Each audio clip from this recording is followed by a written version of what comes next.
आज 22 जुलाई 2024 को विश्व पृथ्वी दिवस के अवसर पर मैं यहाँ इस कार्यक्रम स्थल पर उपस्थित खंड शिक्षाधिकारी श्री ओपी वर्मा, विभिन्न शैक्षिक संस्थाओं के संस्थाध्यक्ष, गाइड, टीचर्स, भाइयों बहनों और प्यारे बच्चों, मैं आप सबको इस पृथ्वी दिवस की हार्दिक शुभकामनाएं देता हूं। एक ऐसी परिस्थिति में जब विश्व के तमाम वैज्ञानिक ये मान के नहीं, तमाम अपने शोध के जरिए ये स्थापित करने के बाद इस मुकाम तक पहुँचे हैं कि ये धरती, ये हमारा प्यारा ग्रह है, ये खतरे में है। खतरा एक तरह का नहीं है। एक खतरा जिसके बारे में हमारी वैज्ञानिक जो कम्युनिटी है वो बता रही है ग्लोबल वार्मिंग और क्लाइमेट चेंज का, धरती के गर्म होने और मौसम में बदलाव के। ऐसा नहीं है कि ये मौसम में बदलाव का सवाल कोई नया सवाल है। आज से 13 अरब साल पहले इस विराट शून्य में एक घटना घटित होती है, बिग बैंग की, यानी ऊर्जा और जो द्रव्यमान का एक संघनीकृत बिंदु विस्फोट होता है। अभी तो बच्चे बहुत छोटे हैं तो ये कल्पना नहीं कर सकते कि जब कुछ भी नहीं था, तैत्तिरीय ब्राह्मण की एक ऋचा है और जवाहरलाल नेहरू हमारे पहले प्रधानमंत्री रहे हैं, उन्होंने जेल में रहते हुए एक किताब लिखी, discovery of India. Discovery of India पर श्याम बेनेगल एक डायरेक्टर हुए हैं, उन्होंने एक सीरियल बनाया, भारत एक खोज। दूरदर्शन ने उस सीरियल को कई सीरीज में दिखाया। उसका जो शीर्षक गीत था, सृष्टि से पहले कुछ भी नहीं था, सत भी नहीं, असत भी नहीं। यानी वो कहता है कि जब सृष्टि का उद्भव हुआ तो उससे पहले कुछ भी नहीं था, सत्य असत्य नहीं था, पानी नहीं था, हवा नहीं थी, धरती, आकाश, सूरज और तारे नहीं थे। ये एक बहुत खूबसूरत कल्पना है जिसे हमारे ऋग्वैदिक काल के या उपनिषद काल के मनुष्यों ने एक ऋचा में पिरोकर हमारे सामने पेश कर दिया। लेकिन उसके बहुत सालों के बाद 20वीं सदी में हबल और तमाम किस्म के वैज्ञानिकों ने ब्रह्मांड के प्रसार का अध्ययन करने के बाद देखा कि पूरा का पूरा ब्रह्मांड लगातार जो फैल रहा है शून्य में, यानी जो चीज़ आज जहाँ है वो कल वहाँ नहीं है। और जब उन्होंने कल्पना की कि इसको समेट करके वापस लाएंगे तो वो वापस आने की प्रक्रिया में एक बिंदुवत समष्टि में समाहित हो गया, यानी सारी ऊर्जा और सारा पदार्थ एक समष्टि में समाहित हो गया। जब बिग बैंग से तारे बने, बड़े बड़े नक्षत्र और ग्रह बने, उसी प्रक्रिया में आगे चल के 4.5 अरब साल पहले हमारी धरती अस्तित्व में आई। हमको बचपन में बताया गया था कि सूर्य के विखंडन से धरती अस्तित्व में आई, वो तथ्य नहीं है, वो बिल्कुल स्थापित तथ्य नहीं है। अब बिग बैंग थ्योरी ने कहा कि बादलों का एक घनीभूत पिंड, जिसे कहते हैं समष्टि में फैले हुए बादल, और उनकी पृष्ठभूमि में विकिरण जब घनीभूत हो गया तो पृथ्वी जैसे ग्रह अस्तित्व में आए। जब पृथ्वी अस्तित्व में आई तो उस घनीभूत होने की प्रक्रिया में एक जलता हुआ पिंड था, दहकता हुआ। बहुत बाद के सालों में ये पृथ्वी का ठंडे होने की प्रक्रिया शुरू होती है, धरती के अंदर परतों का निर्माण होता है, जो मैग्मा होता है वो धरती के अंदर जमा होता है। और कई जगह आपने सुना होगा ज्वालामुखी विस्फोट के बारे में कि धरती के भीतर बहुत ज़्यादा दबाव के चलते जो पदार्थ पिघल के मैग्मा में बदल गया है वो पृथ्वी के अंदर बनी हुई दरारों से रिश्ता हुआ बाहर आता है और फिर ज्वालामुखी विस्फोट होता है। ये सारी की सारी निर्माण की प्रक्रिया के बाद आज से लगभग 4 करोड़ साल पहले धरती में समुद्र के अंदर जीवों की उत्पत्ति हुई, उसके बाद ज़मीन पर हुई और सबसे आखिर में आसमान में उड़ने वाले परिंदे अस्तित्व में आए। धरती पर जीवों की उत्पत्ति के बाद एक विकसित प्रजाति के कपी, बानर अस्तित्व में आए, उन्हें प्राइमेट्स कहते हैं। वही प्राइमेट्स की प्रजाति 4.5 करोड़ साल की विकास यात्रा के बाद आज एक इंसान में तब्दील हो गया। हम लोग खड़े हैं। इतने सालों के विकास की प्रक्रिया में आदमी ने जंगलों में, गुफाओं में रहते हुए जीवन के शुरुआती दिन बिताए। उसने बहुत सारे उपकरणों का विकास किया। उपकरणों के विकास की प्रक्रिया में उसने शत्रु प्रजातियों के साथ संघर्ष किया। आगे चल करके मनुष्य सभ्यता पशुपालन के बाद कृषि के बाद भूदास प्रथा और उसके बाद सामंती जीवन में प्रवेश करती है। मनुष्य सभ्यता के इस विकास की प्रक्रिया में एक सबसे खतरनाक चीज़ जो सामने आई थी वो था मनुष्य के संग्रह की प्रवृत्ति। आप संग्रह जानते हैं? सब लोग, बच्चे जानते हैं क्या? संग्रह का नाम है बचा के रखना, पैसा, अनाज, खाने की चीज़ें, बहुत सारी चीज़ें संरक्षित करने की एक प्रवृत्ति आदमी के भीतर विकसित हुई। वो संरक्षण की प्रक्रिया में आदमी ने क्या किया? द्रव्य का संचय किया। किस बात को लेकर? पहले होता ये था कि सुबह खा लिया तो शाम की चिंता नहीं है। पूरा का पूरा कबीला शिकार करने निकला है। शिकार में जो कुछ मिला है वो सब ने बांटा है। अब शाम की चिंता नहीं है, शाम को देखा जाएगा। यानी संचित करने का कोई लोभ नहीं।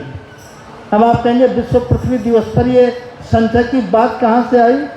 तो मैं बताना चाहता हूँ कि संकट कहाँ से शुरू हुआ।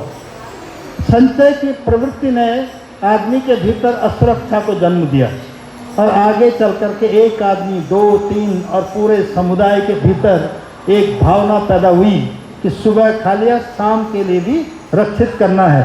अगली बार जाकर के हुआ कि 1 महीने बाद तक के लिए भी संरक्षित करना है। उसके बाद ये प्रवृत्ति ऐसी हो गई कि आज हम देखते हैं कि बहुत से लोग इतना कमाते हैं कि वो चाहते हैं कि उनकी 7 पीढ़ियों तक किसी को कमाने की ज़रूरत न पड़े। यानी इतना संरक्षित करके, संचित करके रख दिया जाए। ये संचय करने की प्रवृत्ति है जो ये पैसा, ज़मीन और जितना भी प्राकृतिक संसाधन है उस संसाधन को संचित करना, अपने लाभ के लिए उसका इस्तेमाल करना। तो अपना लाभ कैसा, मैं बताता हूँ आपको। पहले एक कम्युनिटी के जहन में आया कि हमारे समुदाय के लोगों की सुरक्षा हो, इसलिए हम ज़मीन के इतने हिस्से पर, जंगल पर, नदी पर, पानी पर कब्जा करेंगे ताकि हमारी आने वाली पीढ़ियाँ आराम से रह सकें। वो समुदाय से सिमट करके आ गया परिवार पर। और फिर एक आदमी के जहन में ये बात आई कि मैं इतना कमाऊंगा कि अपनी आने वाली तमाम पीढ़ियों के लिए ज़मीन, जंगल, पैसा, गहना, सोना, चांदी सब रख के जाऊं। ये लोभ की पराकाष्ठा है। ये लोभ की पराकाष्ठा ने क्या किया? प्रकृति ने जो उपहार हमको दिए थे, पानी, हवा और मिट्टी, उसके बाद चौथा उपहार था आग और 5वां है आकाश। हमारे यहाँ दर्शन में कहते हैं कि पंचभूत हमारा शरीर है। वो है क्षिति, जल, पावक, गगन, समीर। क्षिति पृथ्वी, पावक अग्नि, गगन आकाश, समीर हवा और पानी, ये सब मिल करके आदमी का जिस्म बना है। लेकिन सच्चाई यही है कि आदमी के ज़िंदा रहने के लिए हवा चाहिए, पानी चाहिए और ज़मीन चाहिए। वो ज़मीन जिसमें वो खड़ा हो सके, वो हवा जिसमें सांस ले सके, वो पानी जिसे पी करके अपनी प्यास बुझा सके, उसी पानी से उस मिट्टी में खेती कर सके। ये 3 चीज़ें तो हो गई। चौथा व्योम है। व्योम का मतलब है हमारे आसपास वो जगह जिसमें हम खुल के सांस ले सकें, और अग्नि जिसमें हम भोजन पकाते हैं अपना, जिसमें शीत ऋतु से अपना बचाव करते हैं। तो 5 चीज़ें आदमी को प्रकृति ने जो दी थी, उसका संचय करने की इच्छा ने उसको नष्ट करना शुरू कर दिया। वो नष्ट करना कैसे शुरू किया?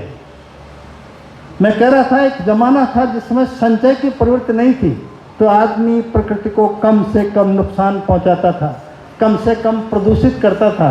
बल्कि इतना कम कि आज से अगर हम 10,000 साल पहले जाएं और उस समय का आदमी का जीवन देखें तो पता चलेगा कि वो धरती पर किसी भी तरह का बोझ नहीं था। आज हम लोग 7 अरब हो गए, 700 करोड़। जिसमें 700 करोड़ में से 140 करोड़ यानी 5वां हिस्सा इसी एशिया में हिंदुस्तान में है। 140 करोड़ के करीब चीन में है, पड़ोस में है। इतने सारे लोगों के लिए प्रकृति के पास क्या बचा है? महात्मा गांधी ने कहा, धरती के पास हर मनुष्य की ज़रूरत के लिए पर्याप्त है, लेकिन किसी एक आदमी के लोभ के लिए कुछ भी नहीं। तो लोभ का क्या हुआ?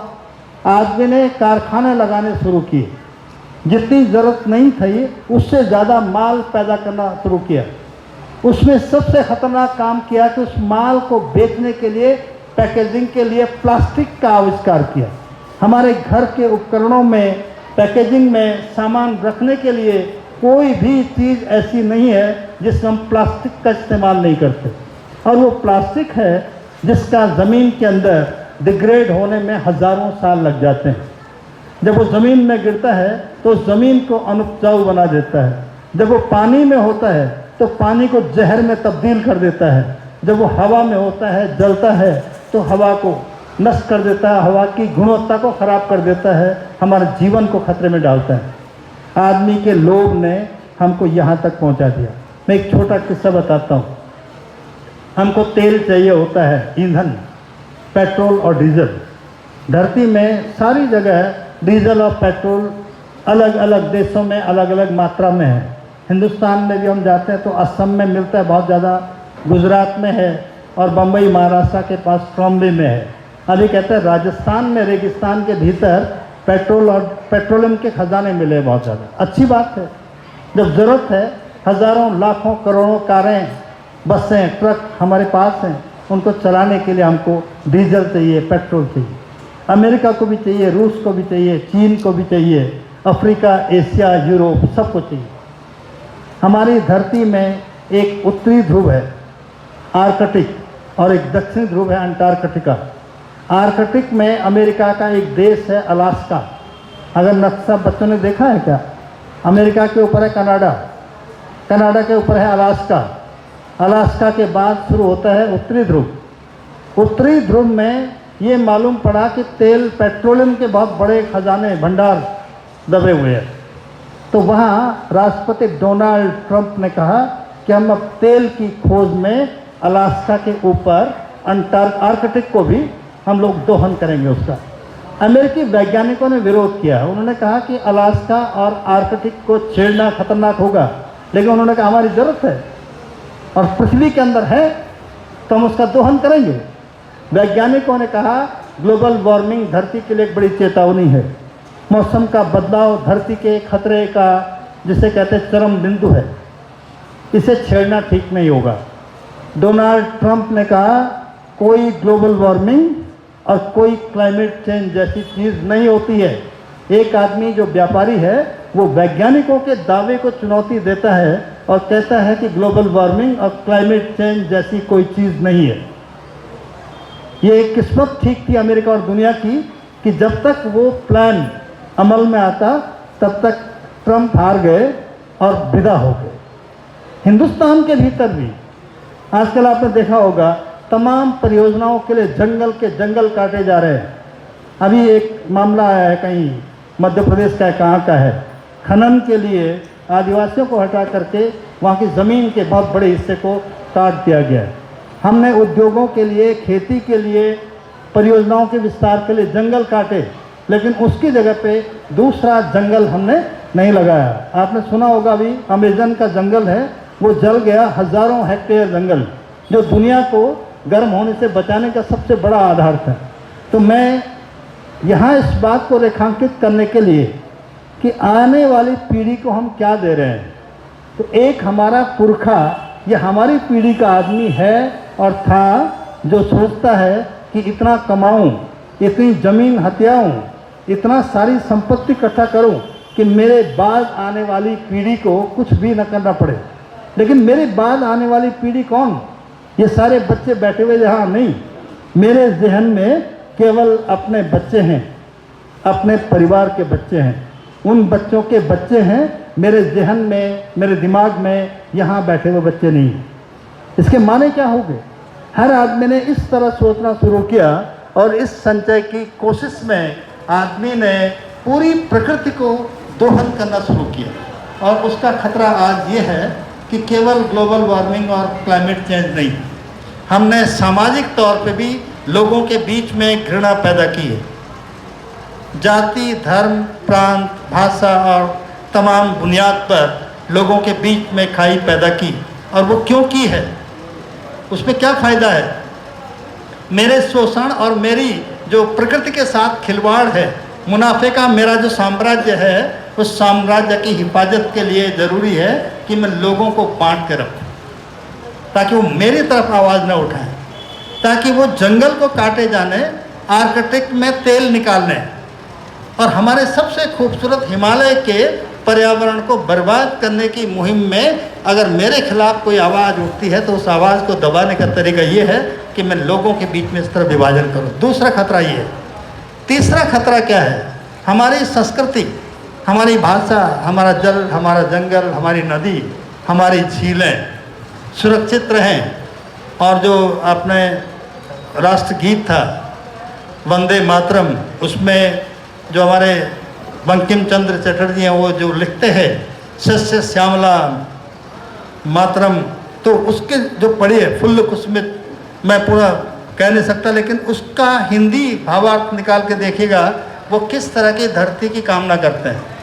तो ऐसी खूबसूरत धरती, ऐसा खूबसूरत पहाड़, ऐसा खूबसूरत मैदान, गंगा यमुना का दोआब, विंध्य का पहाड़ियाँ, सह्याद्री की पहाड़ियाँ, सब सुरक्षित रहें, सब शानदार रहें, हरी भरी रहे। प्रकृति में इस साल 2024 मौसम के लिहाज से सबसे खतरनाक होने वाला है। तो मैं आप सबकी बेहतरी की दुआ करता हूँ कि ग्लोबल वार्मिंग के जो अलार्म अभी दिया है वो ये है कि 2024 अभी तक के ज्ञात इतिहास का सबसे गर्म साल होने जा रहा है। अभी संकेत अभी तो मिलने शुरू हो गए। वो कह रहे हैं कि अप्रैल है अभी 22, अभी मई है और जून है। अब कहेगा कि गर्मियों की लंबाई बढ़ रही है और जाड़े की लंबाई कम हो रही है, यानी मौसम का लगातार बदलता हुआ मिजाज उन लोगों के लिए ख़तरनाक है जिनके पास संसाधन नहीं है, जिनके घरों में एसी नहीं है। अब मैं बहुत सारे कारकों पे नहीं जाना चाहूँगा, मैं बच्चों को विस्तार से बताना चाहूँगा कि हमारे फ्रिज ने, हमारे एसी ने, हमारे घर में लगे उपकरणों ने जो ग्रीन हाउस गैसों को बढ़ाया है, उद्योगों ने, हमारी खेती के तरीक़ों ने मिट्टी को ख़राब कर दिया है। इतना कीटनाशक, इतना उर्वरक हम मिला रहे हैं कि अब वो मिट्टी वो नहीं रही जिसको हम कहते हैं कि पहाड़ के भीतर रत्नगर्भा मिट्टी है, वो मिट्टी नहीं है। अब तो उसमें यूरिया है, डीएपी है, कीटनाशक है। हमने मिट्टी को ख़राब कर दिया है। हमने समुद्र में हर रोज़ करोड़ों टन प्लास्टिक जाता है, वो मछलियाँ कैसे जिंदा हैं ये हैरानी की बात है। हमारी नदियाँ इस हालत में पहुँच गई हैं कि हरिद्वार में, गंगा में आप आचमन नहीं कर सकते। हमने हवा को ख़राब कर दिया, हमने मिट्टी को ख़राब कर दिया, हमने पानी को ख़राब कर दिया, हमने अपने जिंदा रहने के जितने उपकरण प्रकृति ने हमको दिए थे, हमने सबको इस तरह नष्ट कर दिया कि आने वाली पीढ़ी के लिए हम अपने बैंकों में लाखों करोड़ों रुपए रखते हैं, लेकिन धरती पर आने वाली पीढ़ी के लिए हमने कुछ भी बचाकर नहीं रखा है। हमने सब कुछ इस तरह कर दिया कि उसके बाद जो सांस लेंगे वो जहर होगा, जो पानी पिएंगे वो जहर होगा, जो खाना खाएंगे वो जहर होगा। हमारे लॉकर में असीमित पैसा होगा, हमारे बहुत सारे प्लॉट्स होंगे, बहुत सारे घर होंगे, लेकिन हमारे बच्चों के लिए जो धरती होगी वो इतनी ख़तरनाक होगी कि हर पल उसमें सांस लेना, उसका एक घूंट पानी पीना और उसकी मिट्टी से पैदा अनाज को खाना हमारे लिए संभव नहीं होगा।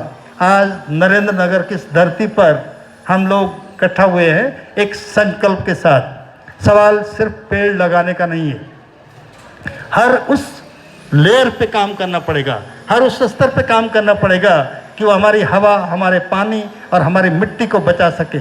आने वाली पीढ़ियों के लिए इससे खूबसूरत कोई तोहफा हो नहीं सकता।